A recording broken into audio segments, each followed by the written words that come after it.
there a writing craft book on your bedside table? Has it been there for a while? Do you keep meaning to get past chapter 2 or chapter 1 or just the first page?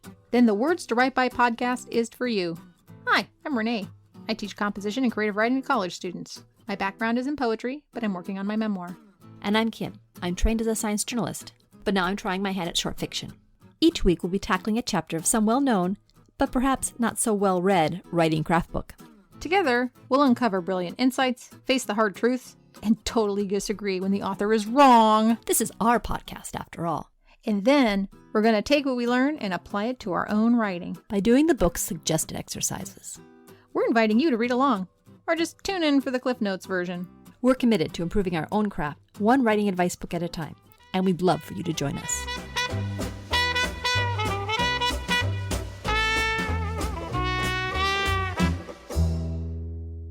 Hello, listeners. Do we sound better right now? What do you think, Renee? I think we do. What could be causing that better sound? I don't know. It's a mysterious thing. It's like the sound gods have smiled upon us. Our microphones have been kind of dying on us. Renee's died out completely, and so we decided we needed new microphones, and since we've been serious about this for a while, we took the next step in recording studio equipment. Yes, we did. So we got the microphones, we've got the pop guard, we've got one of them attached to a fancy arm. And so we were thinking maybe as a way to offset the cost of this, we would put up a tip jar. Yeah, so just real quick, think of your favorite tip jar. And I'll tell you mine. My favorite tip jar is this tip jar at a cookie place in Santa Cruz. And what they've done with the tip jar is they filled it with water. So there's like floaty dollar bills in there and stuff because there's a lot of homeless people trying to steal money. So they put it in a like fish bowl with water. Think of our tip jar as that cool fish bowl with water. You know you want to put $1 in it just to see what happens when it gets all soggy. You want to plunk a little coin in there and hear that little clunk sound. I'm just saying we're two ladies in a closet that are now in the hole a little bit. And it would be really great is if we came out even with this podcast. Because if you've thought about making a podcast and how much money it would go on, it doesn't actually have to cost a lot of money. I mean, the real thing of a podcast is the time that it takes to put into it. But then there's the money expense afterwards. And we are willing to give our time for free. But if we could get a little bit back for the expense of the equipment, that would be awesome. You got it. We sound way better, right? So where's the tip jar going to be? The tip jar is on the website. You just go to the website. It's at the top right. It says tip jar. You click on it and you can leave us a tip. If you like what we're doing, if you feel like you've gained a lot of perspective or, a really good strategy from us. I mean, this way you don't have to buy the books. So there's money right there. We have saved you 4 books worth of money, dear listener. Just saying. And with that, let's move on to the podcast itself. Last week, we were discussing the concept of the shitty first draft. And so I reached out to some authors that use this technique. So let's hear what they have to say about it. Hi, my name is Delta James. I'm a USA Today bestselling author, mostly paranormal romance and then steamy romantic suspense, sometimes a combination thereof. My most popular series is one called Mystic River Shifters.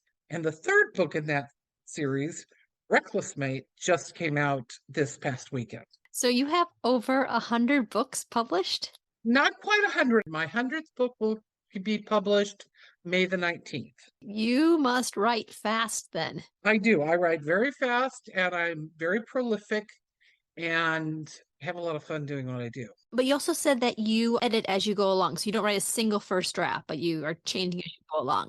How does that work? I'm always editing. My alpha reader is also my best friend and we share a house together. And at the end of every day, I send Chris whatever I've written the day before. And so she goes through it looking for continuity, missing words, all the things that are common in a rough draft. Also, at the beginning of each day, I go back and at least read the last chapter I wrote so that I can get back into the book. And I'm very lucky because I do work at home and I do work full time. I can write uninterrupted for 10 or 12 hours at a stretch. And by not having to stop and go fix dinner for everybody or stop and go to a job or stop and do this, stop and do that, I have that nice continual flow. And I think that really helps in a first draft. But do you ever get stuck, like not knowing what comes next? Sometimes, absolutely. I will sometimes talk to Chris because she's read the books up to then, so she knows where I am. Sometimes we'll go for a drive, take the dogs down to the beach and go for a walk and, clear our heads. If I'm really, really having trouble, I'll go 2 to 3 chapters back up into the story and read again and try and get myself back into the flow. I don't think that you have a problem with your inner editor like shutting things down and causing you to rewrite and rewrite and rewrite chapters. Once in a blue moon, I'll write something and I'll go, well, that's not any good. And I'll scrap 5,000 words. Now, I don't scrap it. I cut it out of that manuscript and I save it over in a file I have of cut scenes, cut dialogue, cut this, cut that. And so sometimes if I'm going along and I get kind of stuck, I'll go look at that file. Ooh, that would work in there. And I pick that up and I plop it back in. And I think sometimes if we allow ourselves to get out of the habit of writing, I got really, really sick at the beginning of the year, had some nasty respiratory thing. And I really literally couldn't write for like 2 or 3 days. Getting back into writing with just that short a break was so difficult. And it's the reason why, even if I don't feel good or if I have other things to do, I write every single day, 7 days a week, 365 days a year. Yes, I write on Thanksgiving. Yes, I write on Christmas. Maybe not as much as normal, but I write. It's something I have to do. Well, it's got impressive results. I can say that much. Thank you. Thank you so much. So my name is Richard Reisenberg. I write primarily literary stories and noir stories. And you can find my first published noir novel, The Dust Will Answer, on Amazon or many other better websites than theirs. You say that you write slow first drafts that are pretty close to the final version. How slow is slow? How slow is slow? When I first started to get serious about writing and marketing fiction, I decided to spend a year just writing random notes for a memoir. And I gave myself a quota of at least 300 words per day. And of course, I'm allowed to exceed the quota, but I'm not allowed to come out underneath. So I have to meet the quota, and I have to meet it before I can have breakfast, which adds to the incentive. At that pace, I do write fairly slowly. I think I calculated it earlier this morning at about 10 words per minute on average. And in a year, I'd written a 98,000 word memoir. That was all written kind of shitty first draft style. But when I got down to writing stories, I did another disciplinary action because I tend to overwrite. I decided to spend a year writing only flash fiction, 1,000 words, not 999, not 1,002.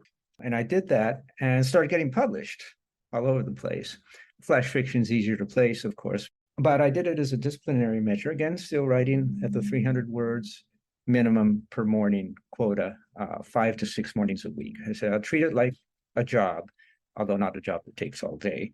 Then I started expanding into more traditional story lengths. I'd actually start writing the novels before the stories.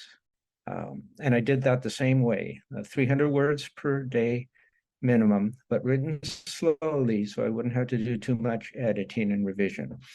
The reason why people recommend writing a very quick first draft is because often writers will be writing along and the first 20,000 words are great and they'll hit a point where they're either not sure what comes next or they're not liking how it looks or they'll get stuck. The result is they never finish. So have you in your process ever gotten to a point where you are stuck? And then how do you continue onward with this like slow, steady approach?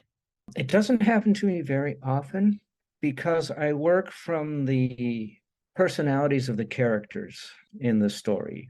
Personalities of the characters are something I either build carefully or have come up from the subconscious and I don't know where they came from, but they're there. So once these personalities begin interacting, they kind of write the story for me. Somebody says something that leads to something else. A case in point is in that first novel, I got to a point where I wanted a little bit of comic relief. So I had the characters encounter these other two characters, one of whom was this kind of brassy, loudmouthed woman, not a beauty, short, a little zaftig, strong features. I made her like a Sicilian. And she ran away with the story. She became a real character. And the people who reviewed the story actually thought she was the best thing in the book. They were actually mad at me in the third manuscript where I killed her off.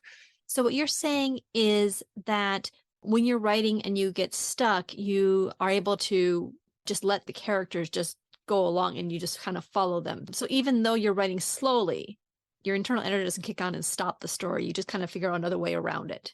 Right. Now, in short stories, it's a little different. I've actually been experimenting with short stories that had no characters. In that case, if I do get stuck, I follow Hemingway's advice for the same situation, which was just write a simple declarative sentence. And it could be something banal, like, one of the avocados was missing from the bowl. Or it could be something else like, my God, a rat just ran across the kitchen table. But just a simple sentence that comes from observation, even if it's observation of something that's not actually happening. And then that grounds you again in the ambience of the story, where it's happening. Nothing happens in a vacuum. Things happen where we are, and where we are affects how things happen. So coming back to that will do it. Now, first drafts versus revision. One thing I almost always do on the second draft is shorten the beginning. I tend to write an overlong beginning. I recognize that, and so I cut it way back. Almost every story, no matter how slowly or carefully I've written it, has a little too much at the front end. Well, I am M.J. Brunaband, and the book I would like to highlight is Transistor Radio, which was just published. It follows Vance Ambrato, who is a lead singer and lead guitarist for the most popular band in 1982. So let's talk about your draft process. Do you write it all out in one go? I have published 6 novels, and basically for all 6, I have an idea. Like, I know where I'm going to start. I know how I want to finish it, and I pretty much have no idea what happens through 98% of the novel. I just start writing and things begin to pop in my head. And so you go from beginning to end with pretty much a one pass through? Yeah, once I've done the first pass, then usually I'll let it sit for a week or two. My day-to-day job is as a state inspector, so I'll be driving in the car, and all the while I'm going through scenes in my head and different dialogue. So then when I go back a second time, that's when I really try to add a little bit more detail, some more punch, some more depth to the characters.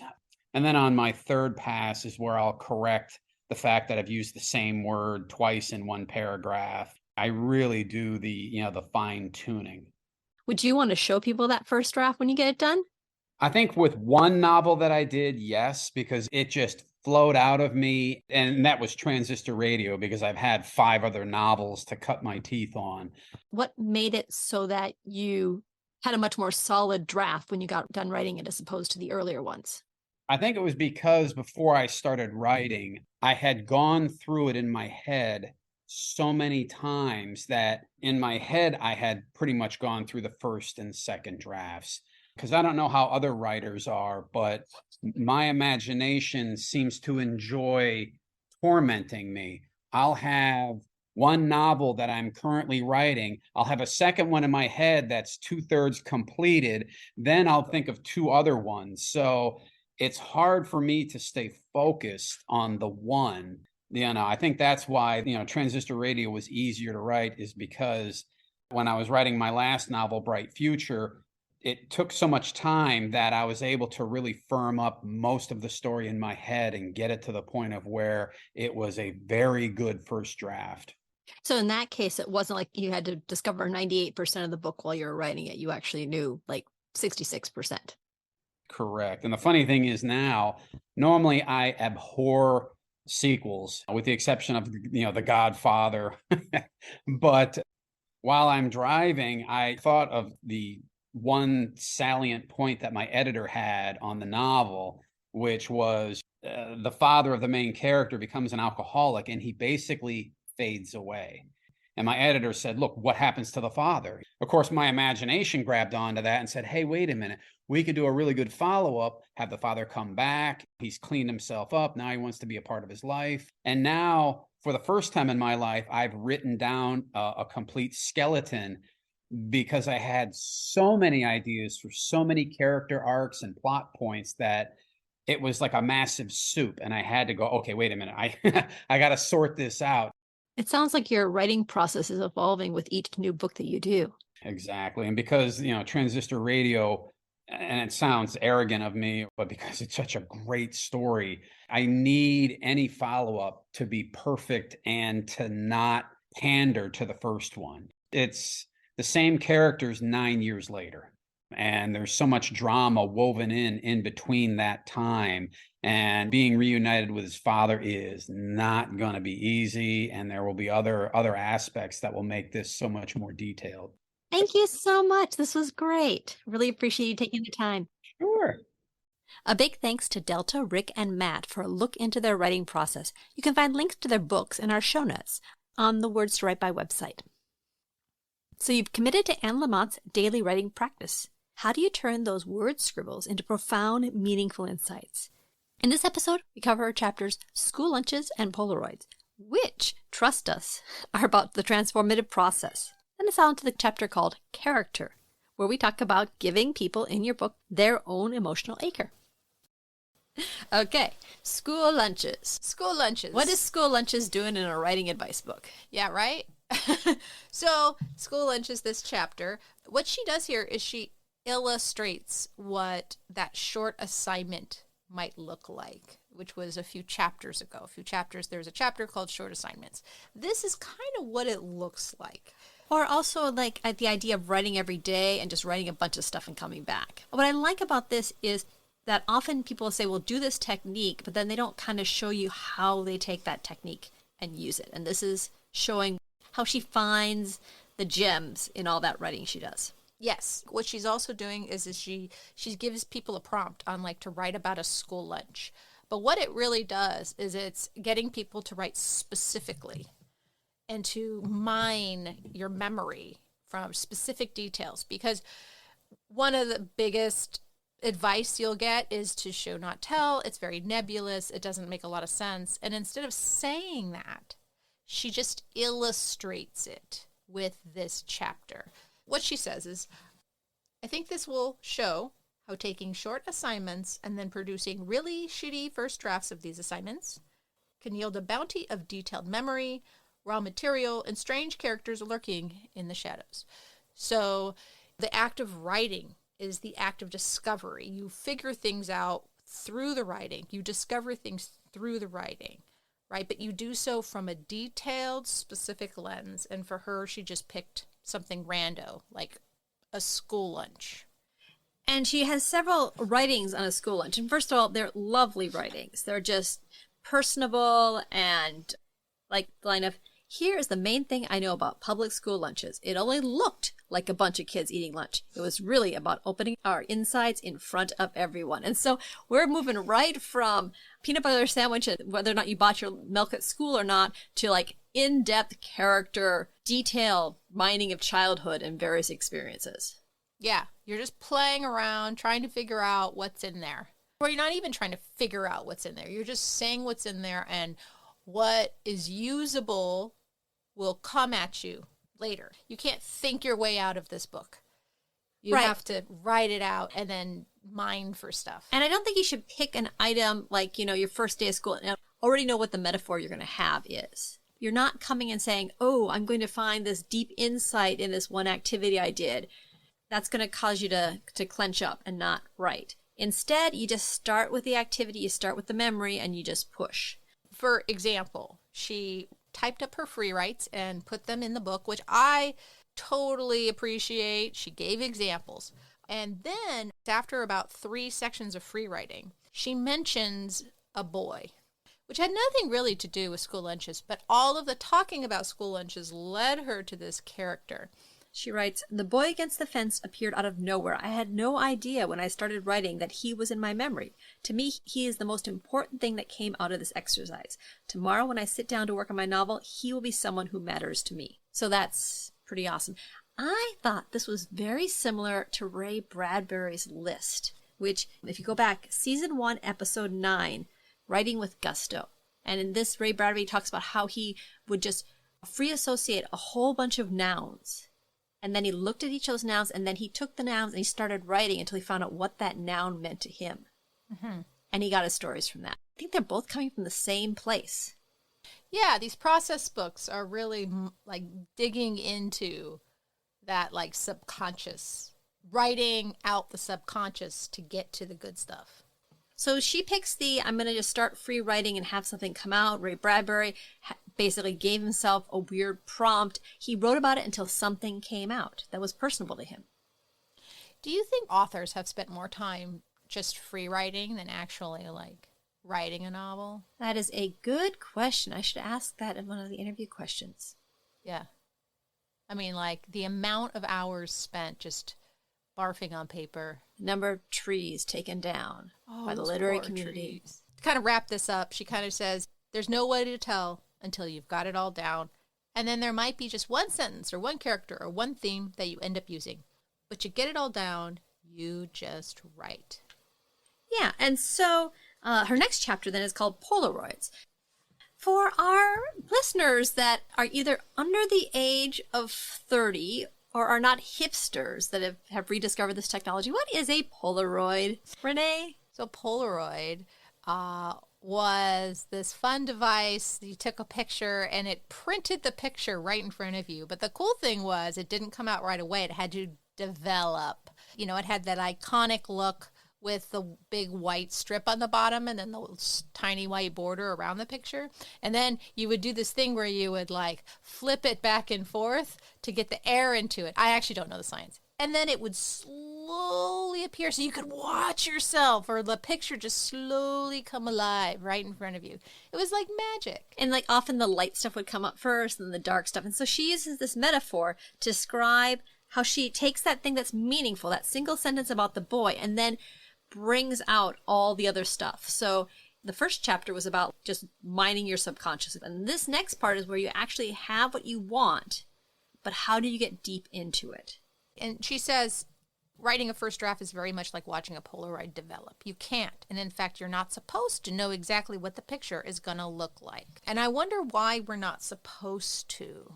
And I'm always catching myself, like, you know, Bradbury says, don't think. Like I catch myself trying to predict and think where things are going. And I have to constantly rein myself back because I know it's a trap. Like I know that's wrong, but I don't really know why. First of all, I don't think it's possible to not know where something's going on some level. Obviously, it can't all be just discovery writing the whole way through. But maybe this is a bit of that transition between discovery writing and knowing where it's going. I've read about the idea of flow, where you're writing and things just come to you, and you've got this character doing something and the words that they say just come out, or the action that they take, or this thing that they use then to solve the problem. It's there in your mind. And I think what she's talking about here is that state where you are watching stuff and it's just the answers are coming to you.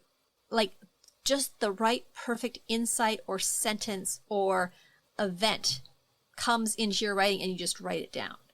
Because that's the idea of a Polaroid. It's like, you know, it's there. You just don't see it and then over time it comes up. I think that's the idea she's getting at here. Right. Everybody wants to get into flow, and this is kind of her mental framework for getting into flow. I like that. I actually hadn't thought about that. But yeah, it makes sense. And this is a way to trust you're outsourcing the motivation, or you're outsourcing putting things on paper, where you're not thinking I'm writing a book. You're thinking, no, I'm just writing about school lunches. And then from there, I pull a character. And now I'm just slowly building and trusting that this character will come alive and that they'll have a family and that a plot will ensue. Yeah. The example she uses here is from an article she wrote about a Special Olympics day that she witnessed. And she brings up the fact that she didn't know exactly what she was going to write about. She didn't go saying, oh, I'm going to talk about the uplifting quality of watching these athletes participate. And, you know, she wasn't actively going, I'm going to find the family I'm going to use, I'm going to find the athlete, I'm going to do all this stuff. She went there, she just experienced it. And things slowly build. And what she says in the end, she knew exactly who she was going to use to tell the story about. And she knew what it was about them that was really going to tell the story. And she felt it. Mm-hmm. And you could just tell at the end of this that she was excited to write this piece and she knew what it was going to be about. I did have this experience in a very similar setup. I was doing field reporting and I got to do a story on great white sharks. And I was out on the boat with this firefighter that enjoyed taking his boat out and looking at sharks. Okay. And I had my little recorder on that was recording everything. And then, like, the shark rises up and you see it. And these guys are big. And Renee, this isn't very far from shore in Santa Cruz. In Santa Cruz? Oh, yeah. We were just out by some, like, the West Beaches. But they were out there. Like, we were on the boat and I could see the shoreline and everybody walking on the shore. We weren't that far away. Oh, my God. And these guys are, like, 8 or 9 feet long. And they just would come up to the boat. You wear sunglasses to cut through the water to see better. And you just see them come in. And sometimes they came very close to the boat. And it was awesome. And then at a certain point, one of the whale watching tours comes by. And I hear someone say, "Hey, it's Shark Week, guys." And, you know, it was just all there. And that story, when I sat down to write it, was the easiest feature I've ever written. It just flowed out. So, yeah, I think this does actually happen. If you can get into what you're writing enough that you just feel it, you can have that magic. I've had a few moments, I've written a few poems where I sat down and it came out. It just happened. I almost like, where did that time go? And it just happened and it was great and it got published. I sometimes wonder about it and I think, you know, there were so many poems I worked endlessly on, and all of that work is probably what really went into that poem. It wasn't that I sat down and I could repeat that process now that I've done it, because I couldn't. It was all the work I'd done before that was unseen, that when I sat down that day, everything just kind of like got into my brain. Some of the best poems I've ever written were written very quickly. I mean, I edited them later, but it was just... But the creation process wasn't painful, and it wasn't slow and plodding, and it wasn't full of self-doubt, because you just knew this was right. And so I think this chapter is a bit more of a promise to people. I would be afraid to say that word, because, you know, some days you sit down and it comes out, and some days you don't. Mm-hmm. And the stuff that comes out all of a sudden isn't always good. You think it is, but sometimes it's not. You can't know. And you can't try to chase it. Except I knew that one time, that one article. But you had that one. But what happened since then? You've written lots of good stuff, but it didn't just... No. You can chase that. Mm-hmm. This article is a promise. This is like, just so you know, this possible thing could happen to you if you dedicate yourself to writing. Like once or twice. But not every time. Do you think she's trying to say that it's going to happen every time? I don't know, but she ends with, "You would have loved it. I tell my students, you would have felt like you could write all day." I think she is saying to her students that, yeah, this thing could happen to you. But just don't expect it to happen all the time. You know, I've got Polaroids that just disintegrated. Or Polaroids were in the dark and never got light. Yeah. The exposure sucked. Right. And you know what? That's most of the time. Not the Polaroids. They were normally really good. No, the writing. It comes out like that. But there's those times that it just comes together. I just feel like I overly chase those feelings. And I know it's wrong. But I'm like, oh, but I wish it would just happen that way. And it doesn't. Anyway, we're on the third chapter, character. Right. So this is now a shift. The first couple of chapters were all about, like, you know, how to get the words out, how to mine for things. And now it's like, okay, let's talk about some specifics. And this is a specific thing, character, and what makes for a good character. So she had a friend who said this, and it was really cool because I was like, oh, I said something similar once in an article. She said, every single one of us at birth is given an emotional acre all our own. Right? You really get to do with your acre as you please. And I once wrote an article about time management, about every day is like a landscape. And what you plant in that landscape, what you do in that landscape, how you walk across that landscape, you get to decide. So I don't know. I thought that was kind of cool. I was like, oh, an emotional acre. So then she goes on to say that every character in your story also gets an emotional acre that they tend. I think she means to say is every character has their own interior life, and it's a rich interior life. And just as our own interior life affects how we interact with the world and our responses and everything that the world sees of us comes from this interior life, this emotional acre, that your characters need to have the same thing. Right. Like, you could extend this metaphor, dear listener. Say you're driving down the car and you're listening to us, right? Put your head in the space of, okay, imagine you have an emotional acre that you've had since birth. Is it planted with flowers? With crops? Is it like a desert? You know, like, what have you done with your emotional acre in reaction to the life that you have had? If bad things have happened to you, did you still plant your acre with flowers? Some people do. Or did you not plant it at all? Are you constantly tilling it, looking for things? Or trying to fix that soil, but nothing ever grows, right? Like, I think that's what she's getting at, right? Right. So it's all a big metaphor for what, goes on in a person's head and how their personality, everything responds. But this is a pretty big sell. I mean, there are lots of characters in a person's book. Renee, I know that you've got this fiction story in your head that you are still kind of poking at and all that. Do you have characters for that story yet? I have a few. Do they each have an emotional acre? Yes. And how did that happen? I was using a different strategy for myself that I read about using contradictory traits in a person. Like, they're a good person, but they still underfeed their cat on purpose. Right? Like, how can someone be a good person, but also never want to speak to their adopted daughter? So you gave your characters these contradictory traits. So you basically went down and say, okay, this is character A, and they're going to be friendly. And then you come up with an instance where they're not friendly. Well, it's not that they're not friendly. It's that people are complicated. Not complicated to understand, but like, I would like to say I'm a good person, but I've probably done stuff that hasn't been so good, but that makes me a dynamic person. You want to imbue your characters with something similar, because if someone's completely all likable or all hateable, we just don't like them because they're not very real. So my question, though, is how did you come up with these contradictory traits? Were they kind of floating in your head and you just needed an example to express them? Or did you actually go to the character and say, okay, they're friendly, but I'm going to pull a contradictory trait? Yeah, I mean, I pull from my life. I look at the people around me and I'm like, I think of a person and go, this one person is like this. And then maybe I'll mix it. Like, what would this person be like if I gave them this thing my aunt did? Mm-hmm. And then you're like, whoa, that is a weird, real person. Like, for example, and I've mentioned this before, one of my favorite short stories / movies was Sideways. It's that wine movie, dear listener. And that whiny wine movie. Yes. And part of the reason I love it is because it goes through California landscape where I grew up. But what I really loved about that story, the characters were complicated. They were on the surface despicable, but there was more to them. They had a redemptive arc.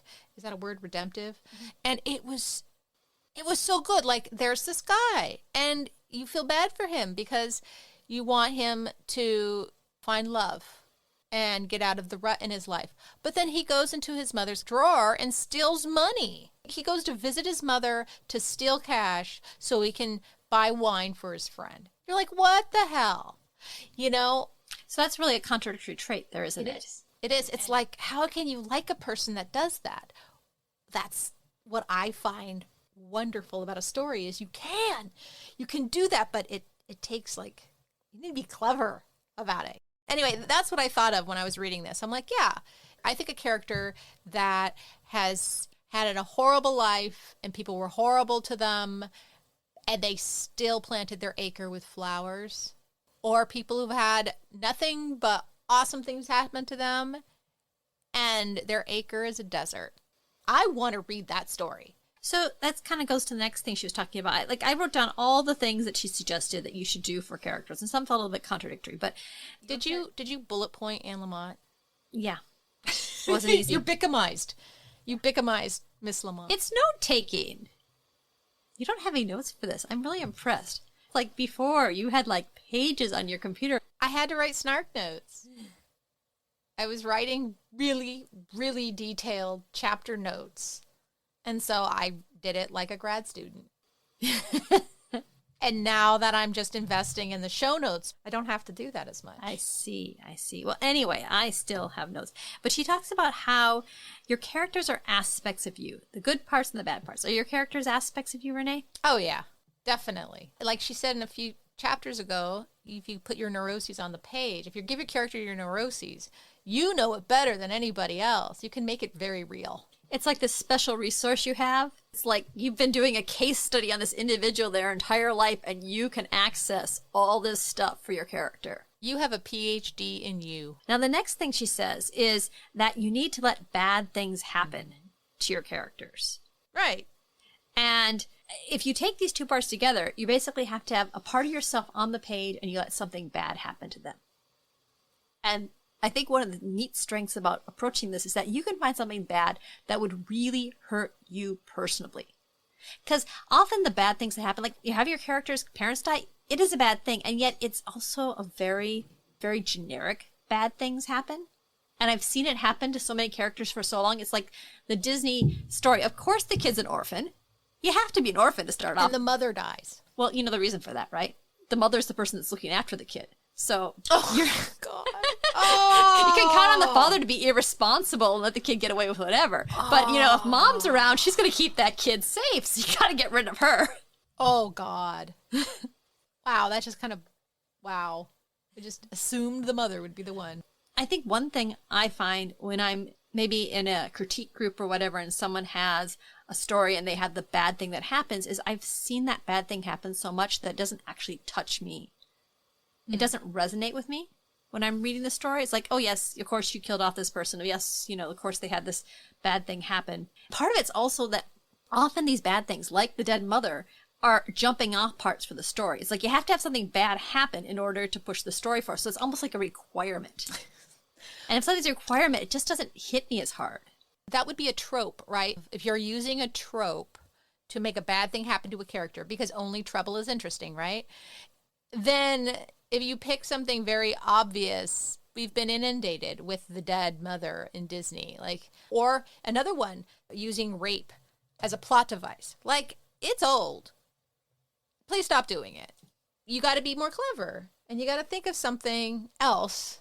But for a beginner writer, the problem is that they hear that, okay, I can't use that. And then there'll be some book that makes the bestseller list that uses that. Or some book that uses it really, really well. And it's integral to the book, integral to the story. So the question is, why does that accomplished writer, it's not a get away with it. I think the issue is that you need to remember that your character has an emotional acre. And these bad things that you do to them have an effect on that emotional acre. And if you just attach the bad things with plot, but not with the character itself, it's not going to feel real. I don't remember who said it, but I've heard some talks about plot and character, and somebody had said something like, what happens in the book is actually not that important. What's more important is how the character reacts to it and their emotional landscape. Especially with memoir, it's like people think it's what happened to them that was interesting. And yes, that's going to be a part of it, but what's most important is how it affected you. And that's supposedly what people are reading or why they're picking up your book. What do you think, Kim? Yeah, that's what makes something a story as opposed to just a series of events. I was thinking back to some of our other books. The Bickham, good old Bickham, starts off his book with the beginnings of, you start off with something that threatens the self-concept of the main character. That's how he says you begin the books. We discussed that in our season 1, episode 17, starting your book off right. And this is the same thing. You're affecting that emotional acre, and that's what starts the story. Yeah. So I really like that she asks her friends. What Kim was just saying, she's got a really good quote in here from her friend that said, the evidence is in, and you are the verdict. And then she says this will be true for each of your characters. Like, things have happened. The evidence is in. You can't change the things that have happened.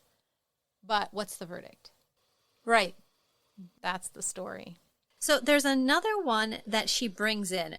She also says that it is important to have a likable narrator.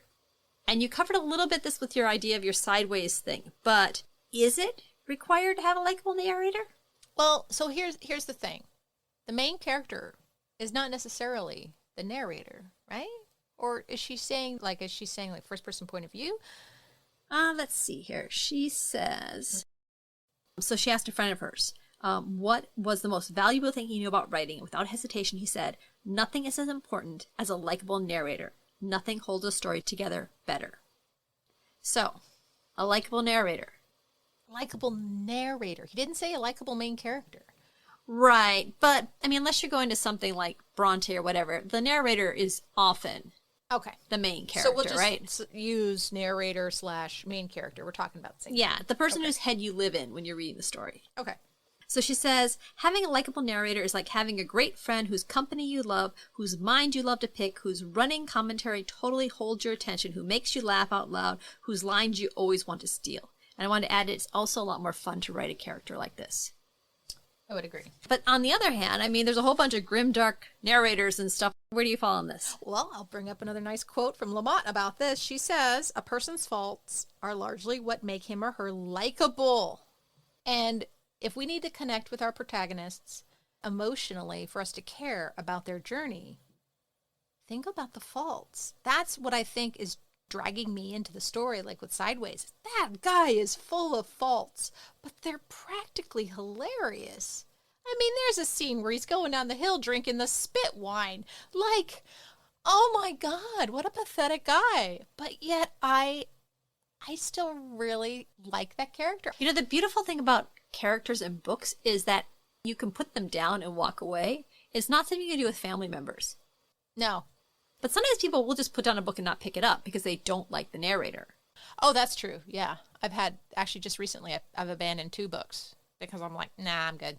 So what was it about the narrators that you didn't like?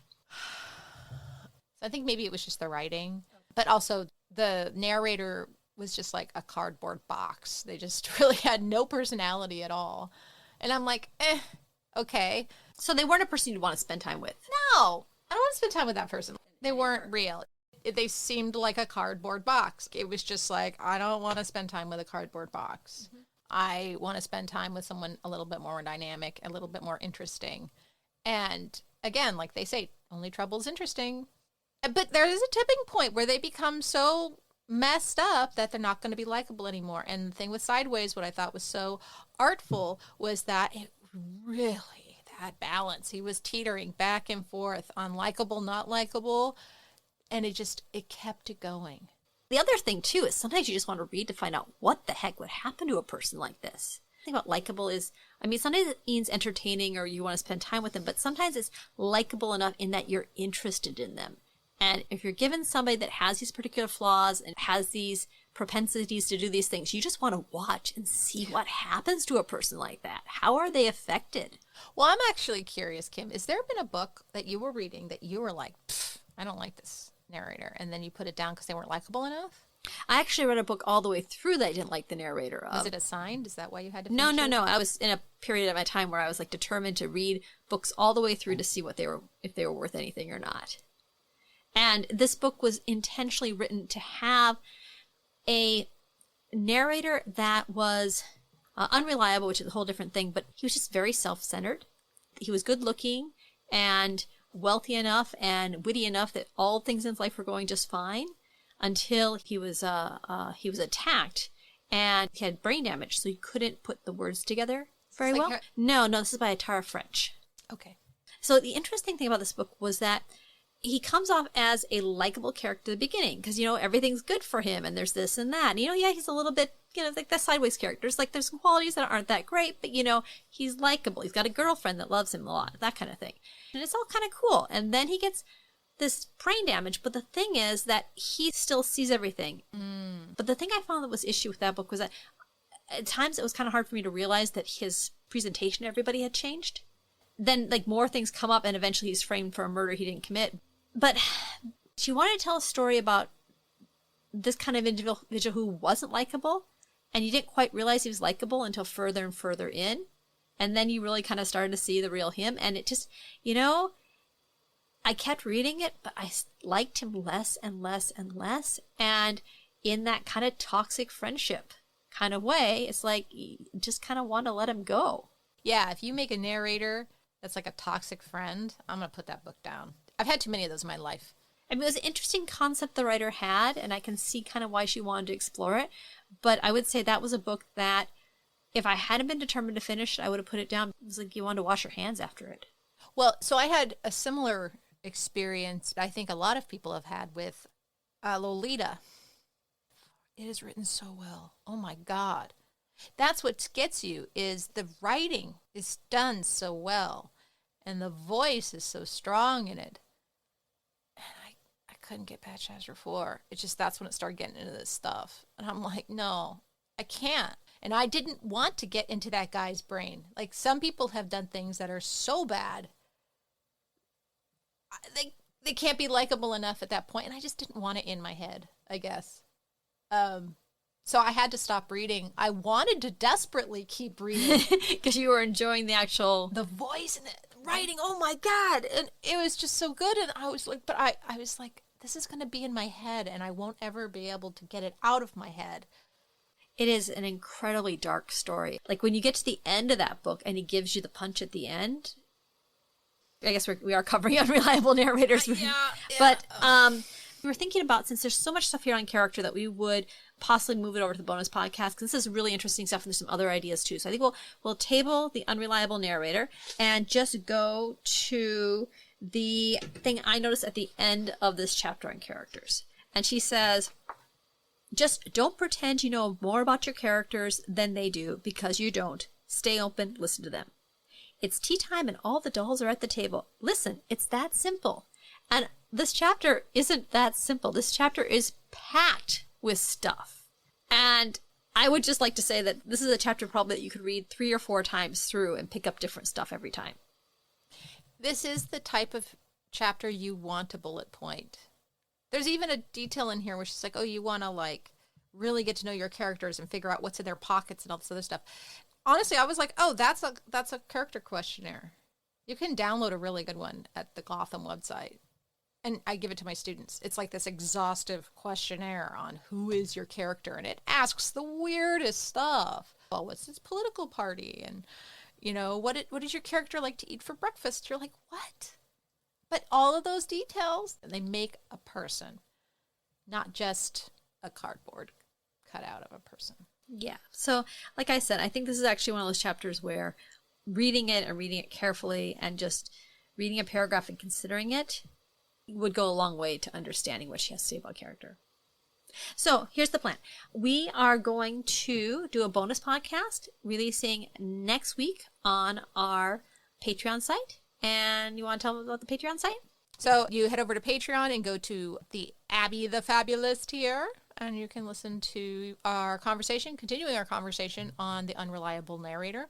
And I'm going to say the other thing that we're doing, if you want to have some interesting conversations, this might actually be the topic, I don't know, for our next week's process group. Actually, if you go to our website, there is a link to go to Meetup and to sign up for our process group, where we have had some pretty good conversations about writing processes and ways to get over stumbling blocks. Yeah, last night was great. We had somebody writing textbooks.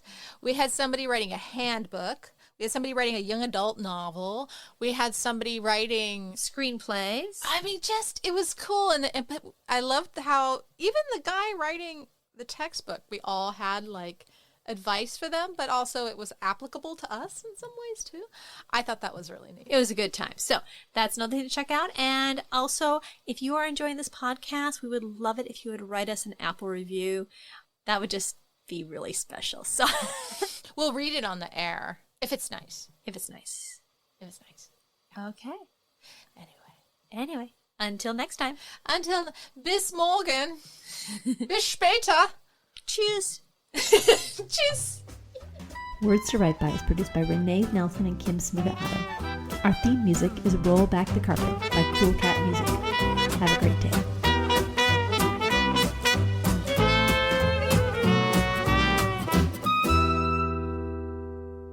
Maybe I need to get a less squeaky chair.